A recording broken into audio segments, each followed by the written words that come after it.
Hey, what's up, party people? Happy Wednesday. I am here joined by the lovely Bailey and Kim to talk about the thing that nobody cares about, the Oscars. But we're here to fix that today. We have all come prepared with at least one category that we think will add just a little bit of spice, a little bit of jazz, pizzazz. Put your word in there for what the Oscars need, and we've got it.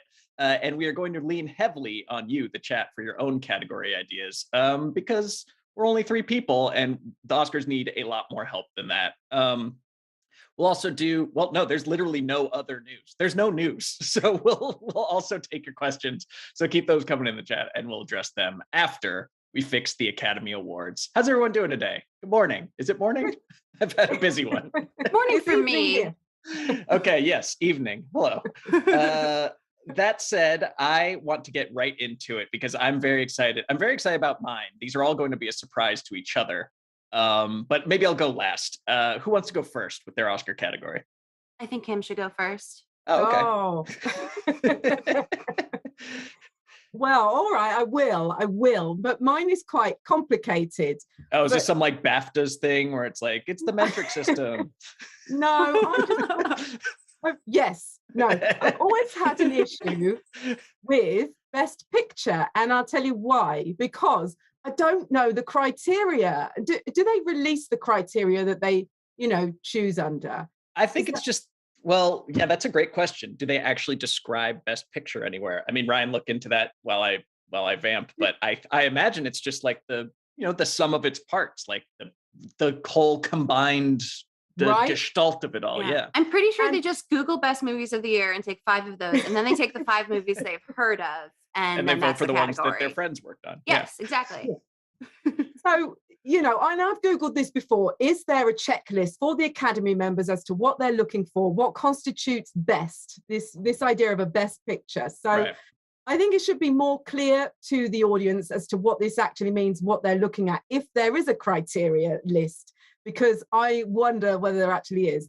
But so maybe they could break down Best Picture and then into kind of like favorite film, most important film of the year, thematically most pertinent, the most artistically interesting, most timely. Okay, I like that. The funniest, the saddest, the most shocking. Oh, we're doing lots. Okay, there's a ton, and then whatever kind of hits in most categories, then that qualifies as Best Picture. And also, of course, okay.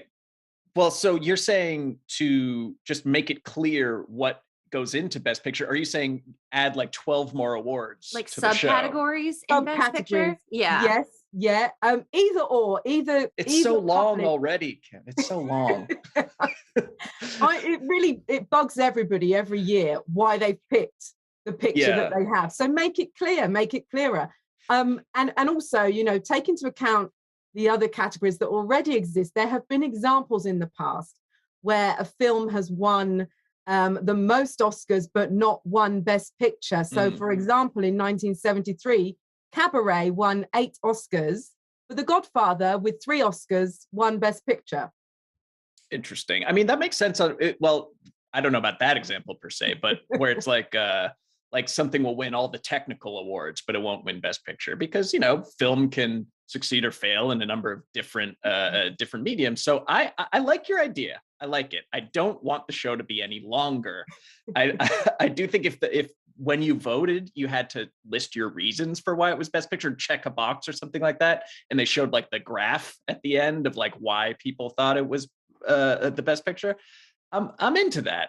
Now, if I recall, and Ryan, Ryan says there is no specific criteria for Best Picture, but they did have, I think it was the first Oscars. I don't know if they continued beyond that, but they split it like it was like a best popular picture versus like most artistic picture or something like that. So they did have like a achievement in art versus achievement in entertainment from like best popular picture. That time they almost hit that whole audience with a train. Best artistic achievement, same one. That's the only movie. Well, yeah, actually, that year. Yeah, they couldn't finish the first Oscars because everyone ran out of the building when they thought a train was coming. Yeah, so I'm into that. I think they should get back to something like that, with some type of splitting of achievement in popular culture versus artistic achievement. But as I always say, when this comes up every year, isn't that what all the money is for? Like, they don't need a trophy on top of that. They already got everybody's hearts and minds and wallets. But do you guys like the blockbuster category as opposed to Best Picture? I don't hate it, but I guess people will shut up about Spider-Man if they make it. So I thought about pitching Best Spider-Man as my category if we could just do it every year. But I think that's a little too trollish. But Bailey, what do you got? I want to, or Kim, do you have any more on that? Well, just on that, before we move on, the blockbuster thing, how would they define blockbuster? Is it purely budget? No, because then you could just look at the trades. But I feel like Best Blockbuster would be, it'd just be a different set of criteria instead of something affecting in any number of ways. The human experience has all sorts of dimensions. It would just be what makes you eat the most popcorn and what makes you the happiest, I guess. I don't know. What I think would be the best idea would be to make it a best audience voted film, and then the Academy can vote based on what the audience has picked. Oh, interesting. They could, Well, I thought you were going a different direction. The audience could choose a best film, like a and then Democratic Republic type deal. They could just lecture you on why you're wrong, which I would like. That said, I do like them, the audience voting like a people's choice for the nominees, and then the Academy can choose which is the least bad of those. I like that. That's pretty fun. All right, Bailey, do you want to go next, or should I throw mine out there? I can go next. Okay. Initially, I was thinking that just comedy and musical should be two separate categories, and I still think that because almost no musicals are comedies, and so it's very silly when they're in the comedy category. Yeah, so I think I did laugh a lot at Cats. Sometimes I loved Cats. Cats was one of the best movie-going experiences and Dear of Evan my Hansen, unexpectedly hilarious. Dear Evan Hansen was hysterically funny. Actually, I'm so glad you brought up Dear Evan Hansen, because my actual idea for what I think should be an Oscar category is best part of or like only good part of the worst movie. Ooh, okay. Yeah, best single shining light of a terrible movie. So like I'm thinking like the baseball scene in Twilight, or like Skimbleshanks the railway cat in Cats, or Baby Annette in Annette, or Ben Platt's I liked Annette makeup. I liked all of Annette. Or Ben Platt's hilarious pancake makeup in Dear Evan Hansen. The sex scene in Eternals that was super funny. I think that should be its own category where everyone was like, this movie sucked, but there was one part that like I genuinely enjoyed, whether it was intentional or not. And that's the category. I mean, there is something to like best moment of the year, and that could totally go to one of the worst movies, because there's usually something to like. I like that. That's or very like Toni optimistic. Collette in Hereditary. Wow! Oh, shots fired! Jeez, I'm just gonna skirt past that one. Wow, her acting is so good in that movie. Kim, say something, because I don't want to get derailed here. Wait, what? Hereditary? I'm moving away from Hereditary. I like that idea. I really like that idea, because it's kind of an in-your-face Razzies. We're not going to just rail on all the films you've said are terrible. Here are some nice moments, good moments, genuinely brilliant moments, let's say. Yeah, it's like way to go, guys. You tried your best, and like one thing was pretty dang good. Also quite damning as well, though, I suppose, isn't it? Yeah, I think you could also do the opposite of like just a little, by the way, like here's the worst moments of this year's Best Picture nominees, so you can be like, this is also something worth judging them on, is like the highest of highs and the lowest of lows. Don't Look Up is full of them, so you could have all sorts of stuff. I like this. I like this kind of even-handed approach. I think it's nice. Everyone gets to go to the party, even if their movie wasn't very good. They're still attending. Like you could have Tommy Wiseau in there, Yeah, of course. If Mixing they're it up. Okay. nominated for an Oscar, they get to go to the Oscars. That's fun. Okay, Come so on, I Spencer. That's I how actually have parties a work. new I have a new sub pitch that I'm going to add onto that onto mine, which is I think all the tables should be mic'd up. That would definitely get me to watch. Yes. And you can choose as a viewer, maybe there's some type of like streaming like a Twitch thing or something where you can choose which table you're sitting at and just hear them talk shit about each other the entire night.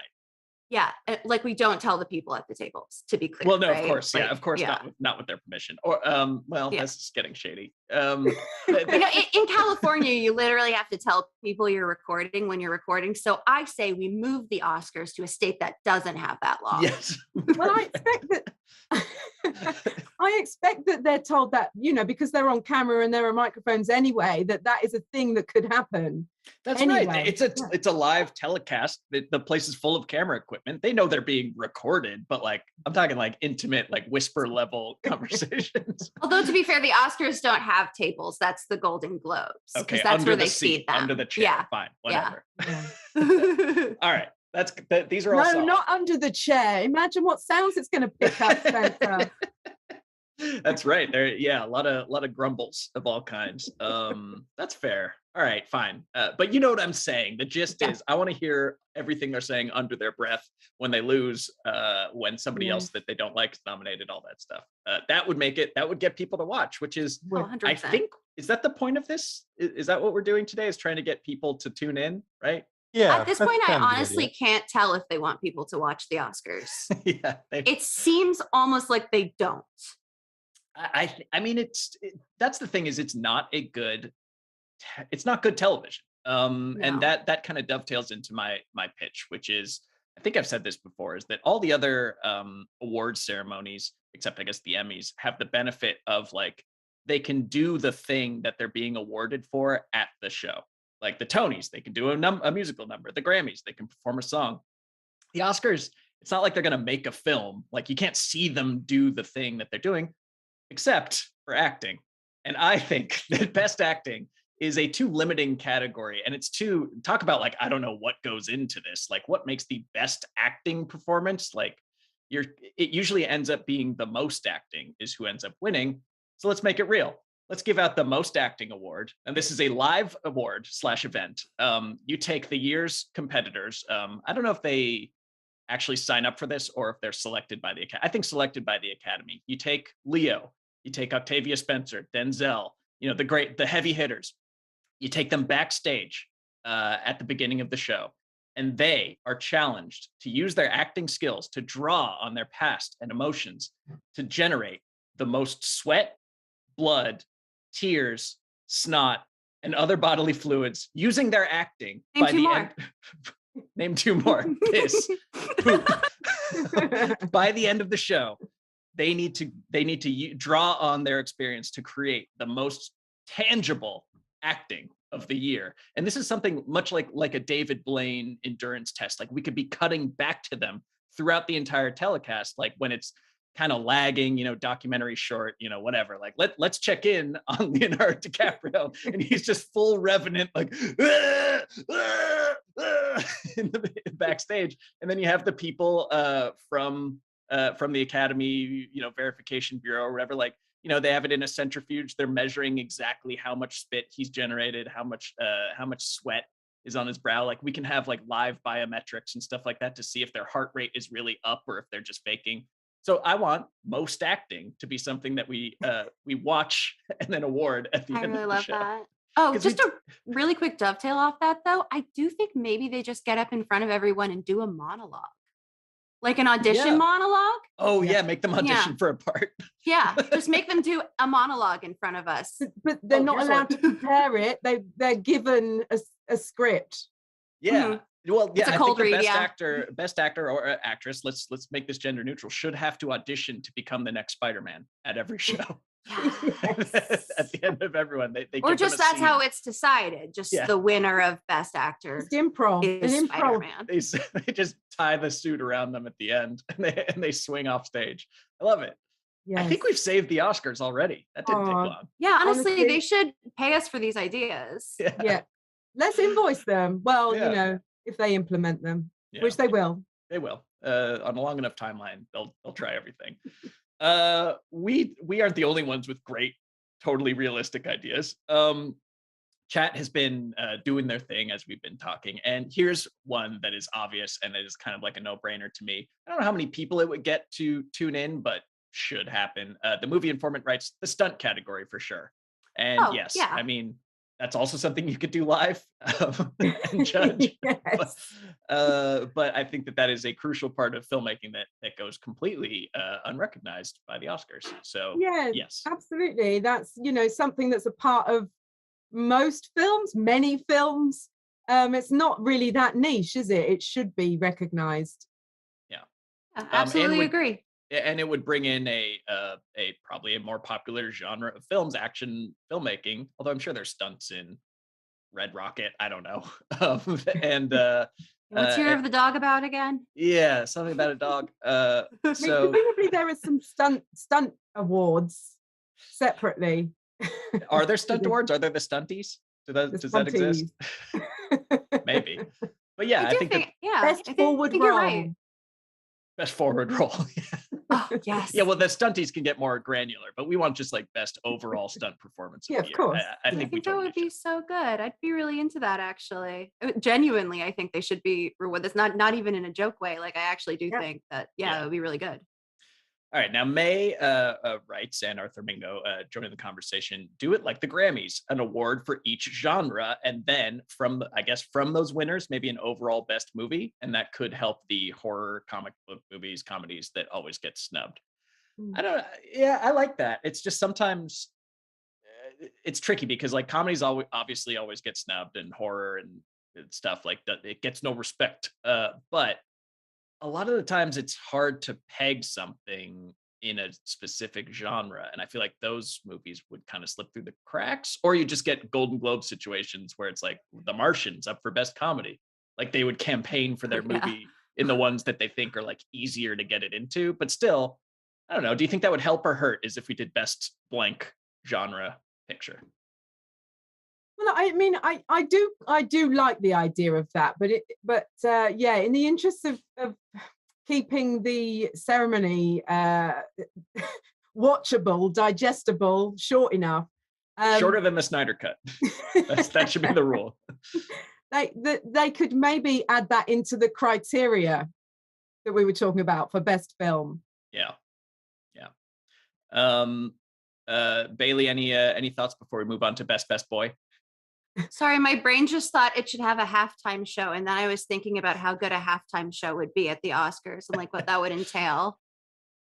I mean, they could just do all the music in the middle, but no, I think it should be totally unrelated. I think they should just get Dr. Dre again. He did a good job at the Super Bowl. Yeah, maybe something that can like balance a lot of things on plates or on sticks. Nice. Yeah, just someone who is definitely not nominated for any of the awards, just comes out, does a little bit of a concert, and then leaves. Like those guys who they can like dunk, but they get to use a trampoline. Yes. Yeah. The Harlem Globetrotters. They don't need a trampoline. No, you're right. They're very tall. Yeah.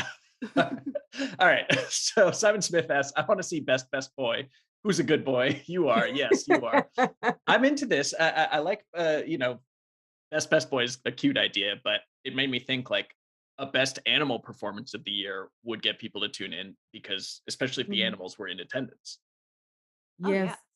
I mean, are there enough, do you think, throughout the year to get like a good crop of like 5 animals? This could encourage more animals in movies, and that is a good thing. None of the CGI they are humanely treated, of course. Yeah. I mean, there's like Pig. There's the pig from Pig, which I think is the favorite. There's the lamb from Lamb is more of like a lamb human hybrid. But there's other lambs in that movie. Yes. Isn't there other lamb? There's the dog from Dog. Yeah, I was just gonna say, isn't that the Channing Tatum one where the dog has war flashbacks or something? Yeah. Pig versus lamb versus dog. This sounds like Masked Singer. That's enough for a category. I think 3 is fine. Yeah, done. You did it. Okay, let's see. Reynard City Update Channel. Nobody cares about the Oscars until the thing they like doesn't win / get nominated. There is this kind of dichotomy, and I'm firmly on the side of it doesn't matter, just full stop. but people are like, the Oscars don't matter, they're stupid, but then they still get really pissed when the thing they like is not recognized. And how do you square that circle? How much do the Oscars matter to you, Kim and Bailey? Yeah, exactly as you just described. If you ask me, I don't care. They're meaningless. Of course, they're not meaningless to the people involved because it means more money on the paychecks often. But yeah, I do get annoyed if a film I think is brilliant has been overlooked. Yeah, and I think that they're pointless, except they are somewhat useful looking back through past years, not looking at the winners, but just looking at the nominees in all the categories of like, well, what were some of the better films released that year? I think that is as useful or useless as looking at like critics lists or box office and stuff like that. Like it gives you a snapshot of what was going on in film. Because like you said, like even if The Godfather didn't sweep, like you look back at the films of 73 and you're like, okay, these were the hits. These were the ones people thought were good. You can get a nice little watch list out of that. But beyond that, I don't know. Trophies for art. It's silly. Yeah, they do. They tell you a lot about the era, don't they? Of which they were brought out in. So that's cool. Aronetsky asks, no new category for me, but combine Best Actor and Best Actress and Best Supporting Actor and Best Supporting Actress into one category, each Best Lead Performance and Best Supporting Performance. I like this, gender aside, just for making it shorter. I love let's get this thing moving. And there is no difference between dude acting and lady acting, as far as I know. I'm not an actor. What do you guys think about this? Yeah, I've always been a proponent of this. I absolutely think it should happen, but of course we would have arguments every year over, the ratio of men to women in each category, I'm sure, because it wouldn't be even. Well, you could say, 5 men, 5 women, and then you pick from the 10, I guess. I'd be interested in statistically how many times they go for men versus women, though. You know what I mean, Kim? Kim knows what I mean. Yeah, it opens up that whole issue, doesn't it, Bailey? And I sure think, does. Yeah. I mean, let's see. I need to do a little more research. And also, I think the roles aren't always necessary. I think it's getting better, but you've still got a ton of better roles generally for men out there in these prominent films than you do for women, I think. Yeah. Look, if you're trying to address gender discrimination in the film industry by going for the awards ceremony, you got to start earlier than that. It's too late. It's too late, folks. The movies have already been made. But I do think every little bit helps, Spencer. Every little bit helps. You're right. It couldn't hurt. But I do think that there is no difference qualitatively in the acting from the gender. So yeah, why not smush them together and see what happens? For sure. Let's see. Brian Jones, Best Animated Performance, a collaborative award for voice actor and animators. I like this. I think this is like a good way to satisfy the people who think every year, what's his name? Little Hobbit guy should win Best Actor. He's Serkis? Yeah. Little Hobbit guy? Andy Serkis. Every year they say Andy Serkis should. And it's like, yes, it's impressive what he does. I get it. That said, and if you talk to the animators, they're like, yeah, we take what he does as like the baseline, and then we can change it as much as we want. We can move every eyebrow, every little inch. So it's definitely a collaborative thing, and it is not a one-to-one performance to what you end up seeing on screen match. So yeah, I think Andy Serkis, just call it the Andy Serkis Award. Have him win every year. Yeah, and have him win every year. Right, but I think maybe in the future this is something that we'll see so much more of, that it'll deserve like its own category, like Best Deepfake or something. Least creepy, smooth-faced deepfake. Oh God. Oh, Smooth Luke. I've seen a lot of Smooth Luke recently. That's behind the eyes. Yes, and the mouth. Oh, it's so weird. Okay. Horrifying to look at. But what they're doing on the Righteous Gemstones is like the de-aging technology on that is like flawless. So it can be good. I think it would be interesting to reward people for like, oh, it's exceptional. You absolutely should see the new season of the Righteous Gemstones. All right, I'll have to. Yeah, I love season 1, so I'll have to dip back in. Now, I love this idea from James Bunt. This is fantastic, and I think would really help rectify a lot of wrongs. The Hindsight Oscar for the people and films who should have previously won Oscars, like the whoops, like we get one redo a year. That's a great idea. Which is so true. Like in time, things gain more or less significance, and you recognize what, with time, what was more resonant from that year or more impressive. And I think this would change so many. So does that mean that we get to take back the Oscar from, say, Titanic? Well, there's worse choices. For example, Kim went negative. I thought we were giving Oscars to people, but Kim wants to retract them. I mean, and then that's part of the show is repossessing the Oscar from whoever had it before. James Cameron, like you have to go to the bottom of the sea and dig up his treasure chest full of Oscars. I love this. I love this idea because I think there's so many things that they'd like a do-over on, and it is literally a different crowd of people voting, so it makes sense that the choices would change. But they've had some real stinkers out there that need correcting, right? Maybe I would take The Godfathers away and give it to Cabaret. Not really. That's a joke. Like take it away from Crash and give it to literally any other movie that was nominated that year. Give it to or other years. Yeah. Anything. Brokeback Mountain's the obvious one that I think should have won, but it did also win like the most awards that year. But Best Picture Crash is a historical wrong that I think we could right as a society. Okay, let's see. Anything else before we stop talking about the Oscars? Oh, I love this. Jim won as the best surprise twist in a movie, the spoiler award. Oh yeah. That's a great way to get people to stop watching the Oscars. It's just like here we're about to spoil like the 5 biggest twists of the year. Get ready. But I guess people like that. I don't know. I can't wait to find out if in Old they are actually old. That's my nomination. Old should. Oh. Have you watched Old? Yes. Okay. Everyone should watch Old. It's very bad. Good. Ryan says Old is good. I think I'm in the old is cats in that. It's man, that guy cannot write dialogue to save his life, but I will ride or die for what's his name? Minivan? What's this? Midsize sedan.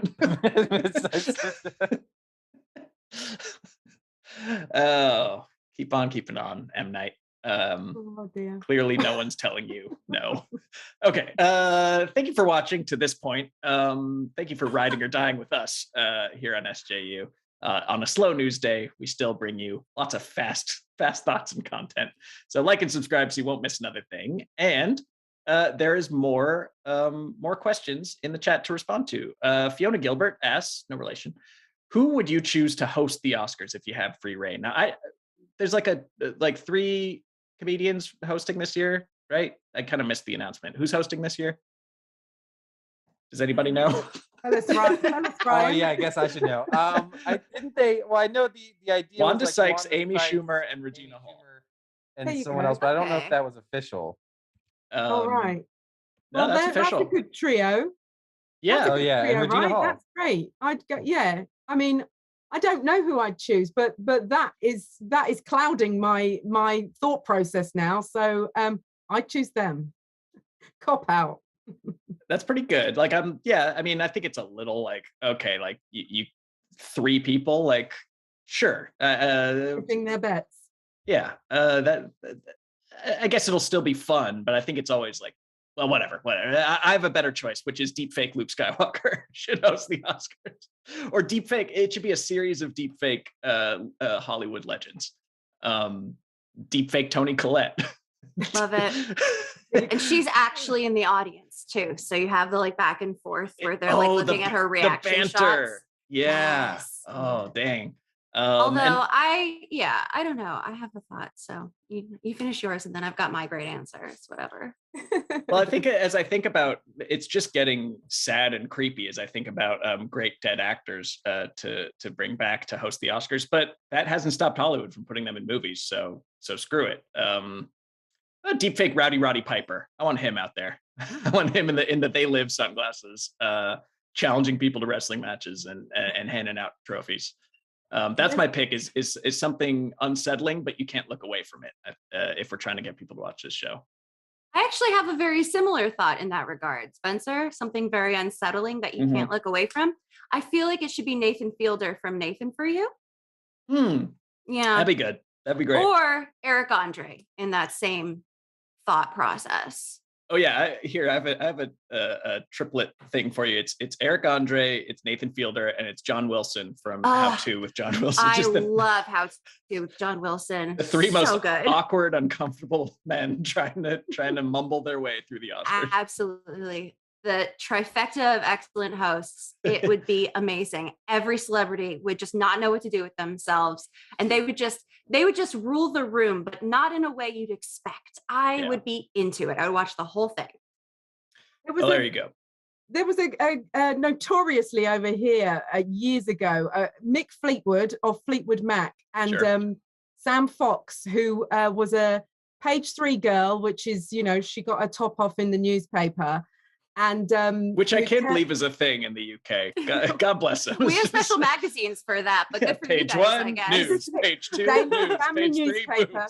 3, She was a a national icon. She turned pop star. Anyway, they hosted together the Brit Awards, which is the music awards, and it was a car crash, an infamously car crash TV. Okay. And I'd like to see them redeem themselves. So I assume you've seen like the James Franco and Hathaway Oscars. Was it better or worse than that? I'd have to watch them side by side, but I've got my instinct is that it was worse. Okay. It was worse. I'll have to check that out. Wow. That's pretty fun. That's a pretty bold statement. Final Oscars question. Then there's a bunch of other stuff that we can touch on. I want to hear from Sarah Inglis. What are your favorite and least favorite nominees for Best Picture? Let's say this year, I guess she means, or of all time. Let's say this year. Keep it simple. Now, I will remind you of the Best Picture nominees. They are obviously Power of the Dog. They Drive My Car, which I don't think anybody has even been able to see, but I hear is great.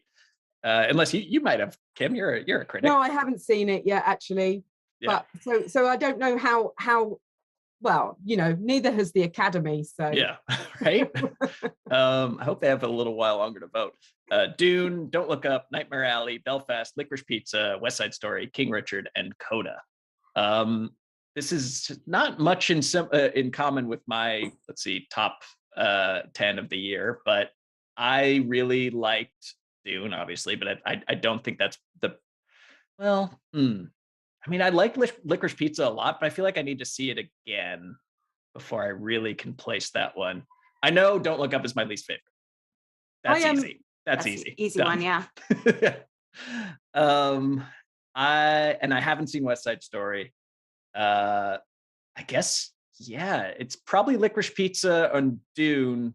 I'm gonna say Dune. I gotta stay on brand. It's my favorite film of these top 10 is Dune, but surprisingly, it's actually not my favorite film of the year. So that I will announce later. It's Riders of Justice. Riders of Justice is my favorite movie of the year. The Mads Mikkelsen foreign film that I think got completely snubbed. But that's fine. What If John Wick was really sad? It turns out, and also funny. It's a great film. Everybody should see it. What about you, Kim? What's your top? I do not have any. There is no competition here for me. It is Dune all the way. It is for me the best film of the year. It's a masterpiece. Lots of reasons why. I'm not going to go into them all here now, but yeah, Dune for sure. 2 dudes. Shoulders above all of the others. Yes. Do you have a least favorite in here? I mean, I've liked pretty much everything except Don't Look Up. But again, I haven't seen a couple of them. No, I think Don't Look Up is a very worthy film as well. You know, I know it's controversial in that not everybody loves it, but I thought it was really, really good and deserves its nomination. So yeah, I think they're all good films. But Dune, in all of the aspects for me that you could possibly think of that would go into the criteria for Best Picture, nails pretty much all of them. So Best Worm. Bailey, yeah. What's your top and bottom of the Best Pictures? Bottom for me is Don't Look Up. Top for me is Nightmare Alley. Yeah, I'm going okay. Guillermo. Now I'm like a weird noir nerd, and I like the original better, but I still think it is a very interesting and fun film to watch. I think the more that Guillermo del Toro wins awards, the more likely it is that he'll finally get to make his version of Disney's Haunted Mansion. So keep giving him awards, and then eventually no one will be able to say no to him, and he'll be able to do whatever whack stuff comes into his amazing little brain. And that includes Disney's Haunted Mansion, directed by Guillermo del Toro. Well, his dream project is finally happening with Netflix. Like, he always wanted to make anti-fascist Pinocchio, and it's coming to Netflix. So that's like his dream Disney project, right? Well, no, I guess I'm Disney excited about that, but Pinocchio.